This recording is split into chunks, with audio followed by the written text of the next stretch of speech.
আসসালামু আলাইকুম, welcome to my new blog. আশা করি সবাই ভালো আছেন, আমরা অনেক ভালো আছি আলহামদুলিল্লাহ। কিছুদিন যাবৎ ভালোই বৃষ্টি হচ্ছে। আজকে সকাল সকাল উঠে দেখি বৃষ্টি পড়া শুরু হয়ে আছে, আর ভাবলাম যে যেহেতু ওয়েদার সুন্দর আছে, কেননা নিজের হাতেই নাস্তা তৈরি করি।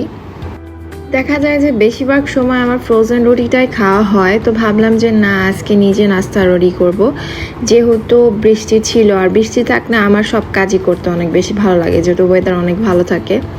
তো আমার কালকে লেফট ওভার তরকারি ছিল, কলিজার তরকারি, সেটা দিয়ে আমি মেনলি এই সিঙ্গারাগুলো বানাচ্ছিলাম। মিনা পাপা আমাকে রাতেই বলে রাখছিল তার নাকি খুব খেতে ইচ্ছে করতেছে। সো পরোটা যেহেতু বানিয়েছি, আর আমি এখানে আমার দুধ চা বানাবো না সেটা হয়ই না। দুধ চা আর পরোটার কম্বিনেশন কিন্তু আমার মোস্ট ফেভারিট। এরপর ব্রেকফাস্ট করে চলে আসলাম আমি রান্না বান্না করতে। কিছুদিন যাবৎ আমার অনেক স্যামন খেতে ইচ্ছা করতেছিল, যার কারণে আজকে আমি ভাবলাম যে এটাই রান্না করব। একদম বেসিকভাবে হলুদ মরিচ গুঁড়া, সাথে আমি লেবু অ্যাড করে দিয়েছিলাম, soya sauce, tomato sauce actually, আর লবণ। তো বেশিক্ষণ না, আধা ঘন্টা আপনি যদি এটা ম্যারিনেট করে রেখে দেন, এটা গুড ইনাফ। এরপর আমি যেটা করলাম, এটা সামান্য অল্প একটু তেল দিয়ে ফ্রাই করে নিলাম। আর এই তো আমার ফিশ রেডি। আর এখানে পাশাপাশি আমি এনার জন্য ডালও রান্না করে নিচ্ছিলাম, কারণ যখন দেখা যায় যে আমি ভাজা পোড়া রান্না করি, আমি পাশাপাশি ডালটাও রেডি রাখি। আর আমি যখন ইনারের জন্য ডাল রান্না করি, তখন আমি ভেজিটেবল ডালটাই রান্না করি। একদম বেসিকভাবে রান্না করবেন, ডাল যেভাবে রান্না করেন, জাস্ট ভেজিটেবলগুলো দিয়ে দিবেন। এতে দেখা যায় যে আমি ডালও দিচ্ছি, আমি সাথে ভেজিটেবলটাও ওকে দিতে পারতেছি, যার কারণে আমি ওর জন্য ভেজিটেবল ডাল রান্না করি। আর এভাবে যখন সব কিছু একদম সিদ্ধ হয়ে আসবে ভালোভাবে, তখন জাস্ট বাগারটা দিয়ে দিবেন। পাশাপাশি আমি মুরগির তরকারিও রান্না করে নিয়েছিলাম রাতের জন্য। সো আমি এখানে অলরেডি ঝোলটা অ্যাড করে দিয়েছি। সো রান্নাবান্না শেষ করে দুপুর হয়ে গিয়েছিল। ইনায়াকে আমি প্রতিদিন যেটা করি, যে কোনো একটা ফ্রুট দেওয়ার ট্রাই করি। তো আজকে আমি ওকে ড্রাগন ফ্রুট দিয়েছিলাম। সো ড্রাগন ফ্রুট খাওয়ানো শেষ করে গোসল টোসল করে আবার লাঞ্চ করে আমি ঘুমও পাড়ায় দিয়েছি। আর এখানে আমরা পাওয়ার ন্যাপ নিচ্ছিলাম। সো ও যখন ঘুমাচ্ছিল, তখন আমি ওর বিকালের নাস্তাটা রেডি করে নিচ্ছিলাম, কারণ যেহেতু আমাদের একটু তাড়া ছিল, আমরা বাইরে যাব।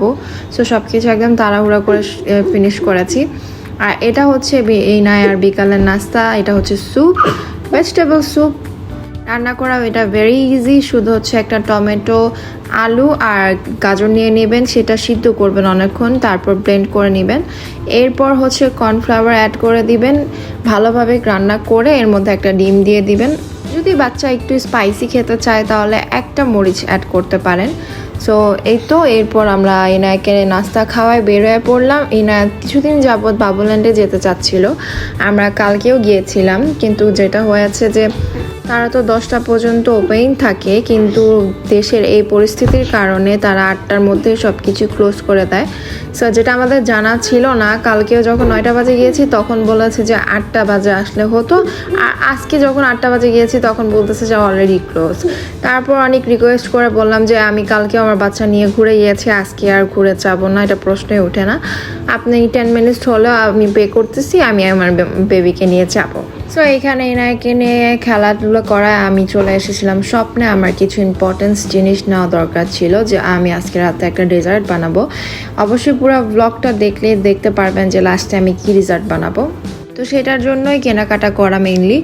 এরপর আসার সময় আমরা যেটা করলাম, ডোসা এক্সপ্রেসে চলে গিয়েছিলাম। এটা আড়ংয়ের উপরেই, মিরপুর 12 যে আড়ংটা আছে সেটারই উপরে ছিল। সো ভাবলাম যে ঠিক আছে, যাই, যে একটু দেখি এখানে ডোসাটা ট্রাই করি। তো আমি যেহেতু সবসময় অনেস্ট রিভিউ দিই, এটা অনেস্ট রিভিউই দিব। আমি দই বড়া বা দাহি বড়া যেটাই বলেন, আমি অনেক দিন পর দেখি এটা অর্ডার করেছিলাম। আমার কাছে একদম বাজে লাগছে, টু বি অনেস্ট। বাট তাদের ইডলিটা মজা ছিল, যেটা অনেস্ট রিভিউ যেহেতু দিব বলেছি। সো ইডলি আমার কাছে ভালোই লাগছে, অনেক সফট ছিল, তাদের চাটনিটা অনেক মজা ছিল। কিন্তু তাদের দাহি বড়াটা একটু ইমপ্রুভ করা উচিত। এরপর চলে আসলাম বাসায়। আর আমি যেটা বলেছিলাম আপনাদের সাথে শেয়ার করব, যে আমি একটা ডেজার্ট বানাবো। সো এখানে আমি আর ইনায়া মিলে ডেজার্ট বানাচ্ছিলাম। অ্যাকচুয়ালি এখন যেটা হয় যে আমি যা কিছু করি না কেন, আমার মেয়েকে আমি সেটা করানোর ট্রাই করি। যদিও সব কিছু আমি ওর হাতের কাছে এনে দিয়েছিলাম, জাস্ট ওর হেল্প নিচ্ছিলাম, এটাই ওকে বোঝাচ্ছিলাম যে মা তুমি আমাকে হেল্প করো, আমরা একসাথে বেকিং করব।